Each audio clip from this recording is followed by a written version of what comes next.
গরিব মুসলমান রোজাদার, আল্লাহর এক বান্দা গরিব মুসলমান, ঘরের সবাই মিলে রোজা রেখেছেন বাচ্চা সহ, কিন্তু কপাল খারাপ। সন্ধ্যা হওয়ার আগে টেনশনে পড়ে গেল, ইফতারি করার কোনো টাকা নেই, কি করব? আল্লাহর বান্দা পেরেশান হয়ে গেলেন, কোন মুসলমান ভাইয়ের কাছে গেলে একটু টাকা আমি পাইব, আমার একটু ধার দিবে, আমি আদায় করে দিব।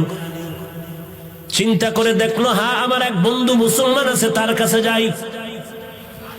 গরিব মুসলমান রোজাদার মুসলমান ধনির বাড়ি গিয়া কয়, ও আল্লাহর বান্দা, আমি বড় গরিব মানুষ, আমি এক গ্লাস পানি দিয়ে স্ত্রী সহ ইফতার করতে পারবো, কিন্তু আমার সন্তানেরা রোজাদার, ওদের মুখের সামনে দিতে না পারলে কলিজায় বড় আঘাত।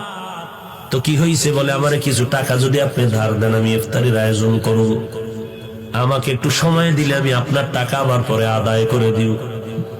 আল্লাহর বান্দা অহংকারী মুসলমান বলে, যাও, তোমাকে একটা টাকাও দেওয়া হবে না। দূর করে দিলেন গালি দিয়া। মুসলমান বিদায় বেলা চোখের পানি ছেড়ে কান্না করে করে রাস্তা দিয়া বাড়ি যায় আর বলে, আল্লাহ, তুমি এমন গরিব বানাইছো, আজ আমি বাচ্চার সামনে কেমন করে হাসি মুখ দেখাও?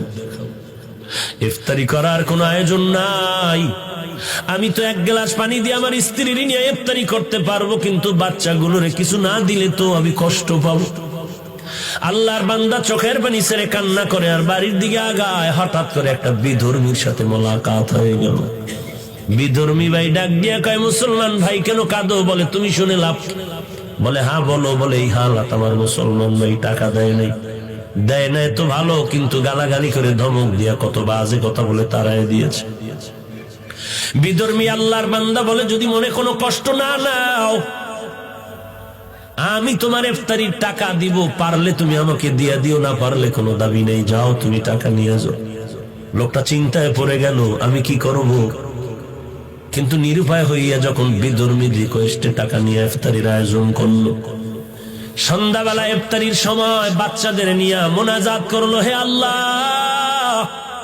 আমি কি দোয়া করবো এই বিধর্মীর জন্য? মুসলমান তো টাকা দিল না, বিধর্মীর জন্য আমি কি দোয়া করব? তবে এতটুকু করি, হে আল্লাহ, তুমি দয়ার নজরে, আমি তো বেঈমানি করতে পারি না, যে উপকার করলো তার তো শুকর আদায় করতে হবে।